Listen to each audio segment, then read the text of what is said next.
for the game, and Martin, the #1 rated player in Europe, is going to take this game with Night March. So that was a really interesting matchup, and like kind of, I don't know if I want to say lucky, but like kind of a squeaker there for Martin to win that. Do you think that Diego, this is not the matchup that he wanted to see coming into this round? Yeah, and that's the thing about Night March. You might have some bad matchups here or there, but aggression can win you a lot of games. Just, being aggressive, taking knockouts quickly. If your opponent just draws a poor hand, you can win any matchup. That's just the way it is. Aggressive decks have always kind of had that advantage. Right, and it makes that, keeps giving your opponent that awkward situation with cards like Shaman.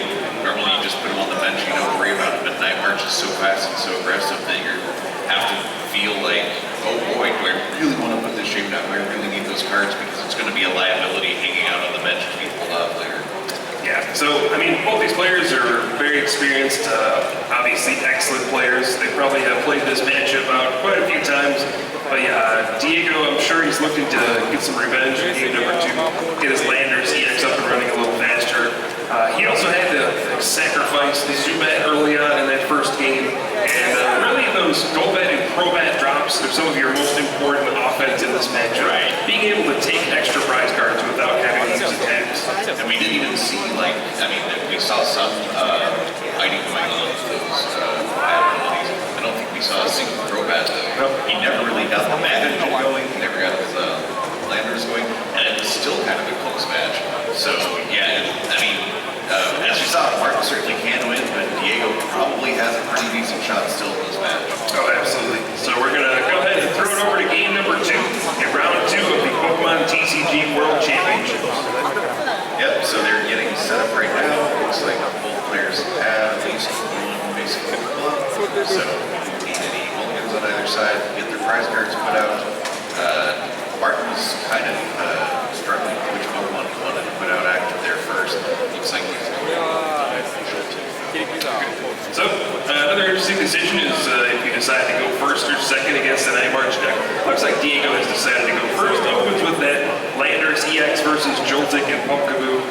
This start looks much better for him. Right, he got actually both of his Landers EX and a strong energy to start right away. It's not impossible, but it's incredibly unlikely for Martin to get enough Night March Pokemon that quick to take out Landers EX. Yeah, especially with the Landers EX with resistance to lightning type. Joltik, even if you're doing 180, that's not enough. You need to do 20 more than that. Right, so find the muscle band. So you need to get 9 Night March Pokemon or 10, 9 plus a muscle band or 10. And I've seen it happen. It's happened to me many times. But it is very, very difficult. Right, so Martin's going to be trying to get his battle compressors online as soon as possible to get stuff in the discard pile. Plays a Trader's Mail, but does not find anything he really wants right away. There hasn't been much good mail for him. He's come up short a few times on that muscle band. Not a bad option. He'll need it if he wants to get the really big knockout turn one, but probably looking for something like a battle compressor. Right, he's probably looking for a kind of a longer gameplay. Although, yeah, he was hovering on putting that on his Joltik, but probably going to make more sense on the long run, just because that Joltik is probably getting knocked out here next turn. Yeah, given his hand here, does not look like he has the explosive start he needs. Plays that Shaman EX to draw, looks like 3 cards, and once again, it's just not a great 3 cards, no battle compressor yet. Does have Professor Juniper, but he's going to dig even further with another Shaman EX, still no battle compressor. Does drop the Floatstone onto Joltik, so he can't retreat the Night March with Pumpkaboo if he wants to. Right, by doing that, he can get early damage and he'll be able to survive the Hammerhead, although the bench damage from Hammerhead will be bad news for him. Yeah, absolutely. And also, Landers does have 1 strong energy already. If Diego can find a second one and a muscle band, he can actually knock out Pumpkaboo in 1 hit, which would be devastating for Martin. Right, that fighting resistance slows down Landers, but does not make it impossible to get that knockout. Here we see another Trader's Mail and another miss. Wow, just not going over. Yeah, you might want to make sure that he got his Trader Macros in there because it doesn't look like the stuff he's looking for. But yeah, probably Still getting the joke. No kidding. He's got it. It looks he's got an ultra ball that he's thinking about playing. But yeah, he's probably just going to get that jolting on the bench here pretty soon and go for some early damage. Yeah, he's already put 2 Shaded EX down. He plays 3, so he could dig even further and try to find a third one. But man, that fills your bench with a lot of low HP EXs, and that's usually not a good idea against a deck running the Pro-Man. Right, so he is going to play that ultra ball through wave 1 of his of course.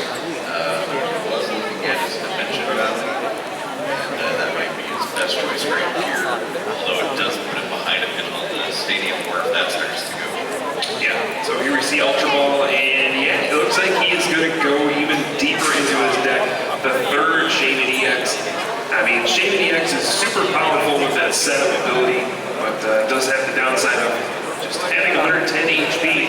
So we'll see if benching 3 of them goes back to hurt him. And it is kind of it does feel a little like a desperation play here. It's just he's not going to be able to run another Shane on his bench. I mean, his bench is one spot left now. Yeah, there we see the Acro Bike. Finds 2 Night March Pokemon, so he is able to discard 1 and take the other. Another Acro Bike, 2 more Night March Pokemon. Who needs Battle Compressor? You just keep drawing into those Night March Pokemon with Acro Bike. Yeah, a lot of these cards that people play, like the Acro Bike, have that downside of having to discard the cards instead of shuffling them back in. And again, Nightmares just takes advantage of all those downsides of all those cards and put stuff in your discard pile. Right, and at this point, pretty much there's no way for Martin to get that first turn knockout. He will do a decent chunk of damage with Night March, but yeah, not quite enough. 100 damage, it's still pretty strong for the first turn. Right, and it does leave that Landers knockout on next turn. So Diego's going to drop down another Holucha. Desperately needs to find a couple Zubat this turn to start getting those down, set up those Golbat and Crobat. As good as Landers is against Night March, it can kind of get overrun once they start getting those one-hit knockouts. It's those sneaky and surprise bites that will really give you the advantage. Right, so he plays a Chorus there with a loose Shaman on Martin's side. It's going to give him a few extra cards. He gets to go for 7. And he's got to get his bad end online. Unfortunately, Forest of Giant Bats doesn't exist in any set. So in just the amount of time that it takes to get those Pokemon evolved up, there's no way to shortcut that. So it's just raw time that you need to get that going. And it looks like he missed on all of his Zubats there. Yeah, he has an Ultra Ball and he can search for a Zubat, but you know, this Pumpkin will survive the turn, which is unfortunate for Diego. He does have the 2nd Strong Energy. I'll be interested to see if he decides to commit that to the active and hit Pumpkin for 50, setting it up for a Golbat knockout on the following turn, or if he just puts the Strong Energy on the bench and plays a little more conservative. Right, because if he does that, then suddenly he has no energy for his bench Landers, which he's really going to need. We see that active Landers with only 80 HP left, which means that it's within Night March range right now. So Diego, take a look through his deck, trying to see what's in his prize cards, which Pokemon should he take with this Ultra Ball. You could grab Shaman EX, draw a few extra cards, or you could just go right for his Zubat. So take a look through again, and you know, I don't think I've seen many Zubat. He plays 4 in his deck. Yeah, only a couple in there. Could have a couple in his prize cards. Yeah, that seems to be what's going on. That might be when he was trying to put the realization on it. So does find that Zubat needs to get that down to evolve into Golbat. Crobat eventually, again, getting that additional damage and through those abilities, get some knockouts for free, basically. And he does commit the 2nd Strong Energy to Landers EX, trying to set up for that big play next turn. Yeah, he does have a Force in his hand, so getting a bunch of cards in the next turn. So I guess it's does get a prize card. It was not a Zubat. And if you're Martin there, I think you're feeling pretty happy about this situation. Your Pokemon who survives the turn, you get a knockout on this Landers EX, so even missing a battle in front of the first turn, you're still in the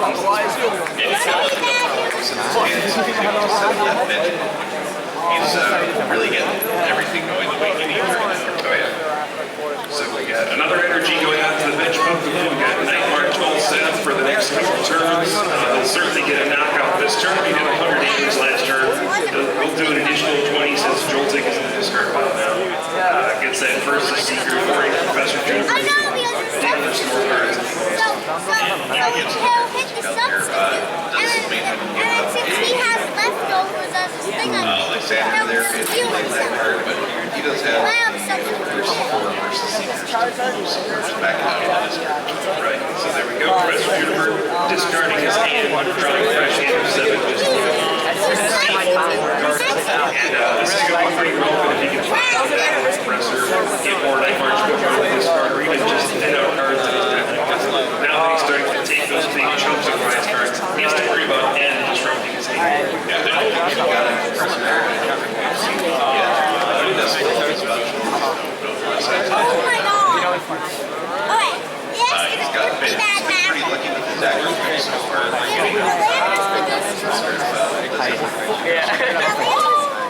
Maybe that's why he's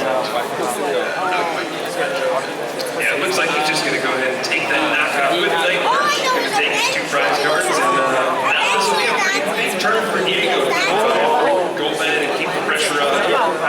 Focus Sash is going to be huge on his landers. right. Because pretty soon the Marquis is going to be delivered. He'll have enough time. Substitute from that to get you Suddenly, focus Sash means it doesn't matter. You can have a 100 Night March. You'll be disqualified from the large deck. Many cards for cards, but it still would not be enough to knock out that lander. That's right. Alright, so Diego knows get that focus Sash. Yesterday we were talking to Andrew, who's also playing the Night March deck, and he said one thing he really hated playing against was these fighting decks with focus Sash, because Night March thrives on these one-hit knockouts, and focus Sash denies that opportunity. You will never knock out this Pokemon in one hit. Focus Sash prevents it, and when you have such low HP Pokemon, it really gives your opponent an advantage surviving the attack, being able to strike back and get extra cards.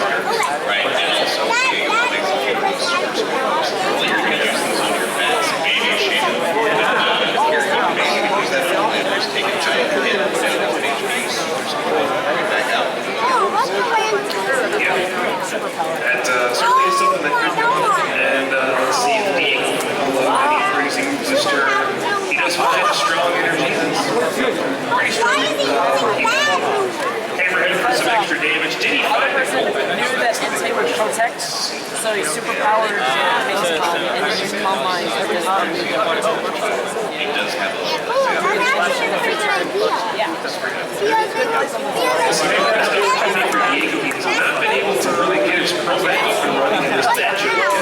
You notice he has played, he has played everything, all of his deck to, he has to zoom back out to see that in these kinds of decks. Just relying exclusively on Ultra Ball to search for his Pokemon and just has not been able to find them.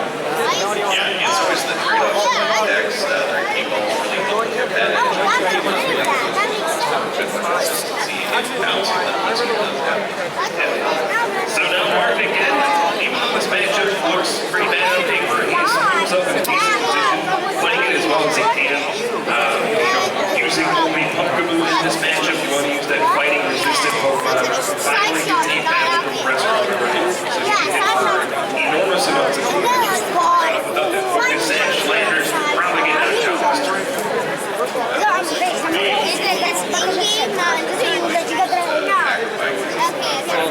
Yeah, so he's going to compress everything, that last hit, and then another 2 passes. At this point, I mean, kind of close up this game. He's used quite a bit of energy already. This Pumpkaboo won't get a knockout, so Landers will follow Hammerhead next turn to get a knockout. It's just going to kind of be a race here. Get to their 6 prizes first. I think we really needs to find a couple more Zubat and go that out, get that going. He only plays 2 Landers EX, so this is really his last offense.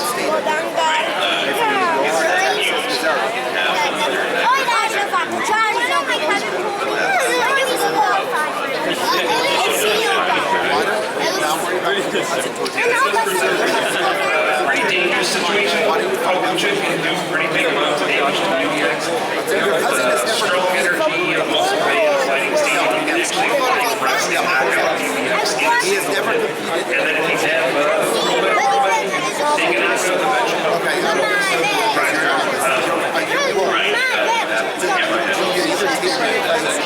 But I'm not all in.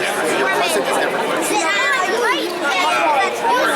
to knock out landers, he has focus action. After you use that focus action, you can start cloud. So go ahead and take that big hit. and I can't help you get killed. Yeah, but